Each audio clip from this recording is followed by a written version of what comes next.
నేను మీ doctor Bhanuprakash Amnapu MD pulmonologist, assistant professor from pulmonology department. ఈరోజు మనం డిస్కస్ చేయబోయే టాపిక్ ఏంటంటే క్యాన్సర్ గురించి. ఇప్పుడు ప్రజెంట్ ఏంటంటే వరల్డ్ క్యాన్సర్ డే అంటే ప్రపంచ క్యాన్సర్ దినోత్సవం సందర్భంగా ఎవ్రీ ఇయర్ కూడా February 4th మనం ఈ లంగ్ క్యాన్సర్ అవేర్నెస్ గురించి మాట్లాడడం జరుగుతుంది. ఎవ్రీ ఇయర్ కూడా ఒక థీమ్ అనేది రిలీజ్ చేయడం జరుగుతుంది. అలాగే వరల్డ్ క్యాన్సర్ డే థీమ్ ఏంటంటే యునైటెడ్ బై యూనిక్. మెయిన్ యొక్క దీని ఉద్దేశం ఏంటంటే ప్రజలకి దీని మీద అవగాహన కలిగించడం, వాటి యొక్క లక్షణాలు ఎలా ఉంటాయి, వాటి యొక్క తీవ్రత ఎలా ఉంటుంది, దాన్ని ఎలా ప్రివెంట్ చేసుకోవాలి, వీటన్నింటి లక్షణాల మీద కూడా ఒక అవగాహన క్రియేట్ చేయడానికి ఎవ్రీ ఇయర్ కూడా February 4th మనకి వరల్డ్ క్యాన్సర్ డే సెలబ్రేషన్ జరుగుతుంది. సో ముఖ్యంగా మనం టాపిక్ డిస్కస్ చేయబోయేది ఏంటంటే లంగ్ క్యాన్సర్ గురించి. సో లంగ్ క్యాన్సర్ ఎలా ఐడెంటిఫై చేసుకోవాలి, వాటి యొక్క లక్షణాలు ఎలా ఉంటాయి, వాటి యొక్క తీవ్రత ఎలా ఉంటుంది, దాన్ని ఎలాగ మనం ప్రివెంట్ చేసుకోవచ్చు. ముఖ్యంగా చాలామంది కూడా ఈ లంగ్ క్యాన్సర్ అనేది ఎర్లీ స్టేజ్లో చాలా ఐడెంటిఫై చేయడం అనేది కూడా చాలా కష్టంగా ఉంటుంది.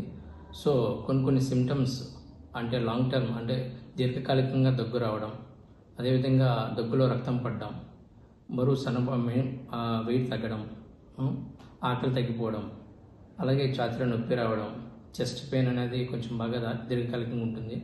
అదే కొంతమందికి ఏంటంటే ఓరిస్నెస్ ఆఫ్ వాయిస్ అంటే గొంతు బొంగరపోవడం ఉంటుంది. ఈ యొక్క లక్షణాలు ఎవరికైతే ఉంటాయో వాళ్ళు తొందరగా పల్మనాలజిస్ట్ని, ఊపిరితిత్తుల వైద్య నిపుణులని కన్సల్ట్ చేసి లో డోస్ సిటీ స్కాన్ అంటే మనకి ఇందులో డయాగ్నోసిస్ ఎలా అంటే లో డోస్ సిటీ స్కాన్ ద్వారా మనం ప్రైమరీగా ఐడెంటిఫై చేసుకోవచ్చు.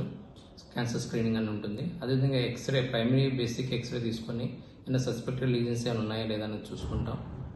అదేవిధంగా దీంట్లో అంటే ఇంకా అడ్వాన్స్డ్గా మనం bronchoscopy guided biopsy, in case suspected lesions ఎండోబ్రాంకియల్గా ఉంటే అవి కూడా తీసుకుంటాం. CT guided biopsies, thoracoscopy guided biopsy కూడా చాలా వరకు టెస్టింగ్ ప్రాసెస్ అనేవి చాలా అవైలబుల్ ఉన్నాయి. సో మనం ఎవరికి ఎక్కువగా ఈ క్యాన్సర్ వచ్చే ఛాన్సెస్ ఎక్కువ ఉంటుంది, లంగ్ క్యాన్సర్ ఎక్కువగా స్మోకింగ్ చేసే వాళ్ళకి, పొల్యూషన్ ఎక్కువగా ఎక్స్పోజ్ అయ్యే వాళ్ళకి, ఇలాంటి వాళ్ళలో కొంచెం ఎక్కువగా ఈ క్యాన్సర్ యొక్క తీవ్రత అనేది ఎక్కువ ఉంటుంది. స్మోకింగ్ అంటే మనం సెకండ్ హ్యాండ్ స్మోక్ కూడా ఎక్స్పోజ్ అయ్యే వాళ్ళకి, అంటే చుట్టు కాల్చిన వాళ్ళ పక్కన ఉన్నా సరే మనకి ఆ పొగ పీల్చడం వల్ల కూడా దాని యొక్క ఎఫెక్ట్ అనేది ఎక్కువగా ఉంటుంది. సో ఇవన్నీ కూడా జాగ్రత్తగా తెలుసుకొని జాగ్రత్తలు తీసుకుంటే వీటికి ఏవైతే రిస్క్ ఫ్యాక్టర్స్ ఉన్నాయో వాటిని మనం కంట్రోల్ చేసుకుంటూ ఎర్లీగా నిర్ధారించుకుంటే చాలా వరకు కూడా లైఫ్ అనేది బెటర్గా ఉంటుంది. మోర్టాలిటీని కూడా తగ్గించుకోవచ్చు. Thank you so much.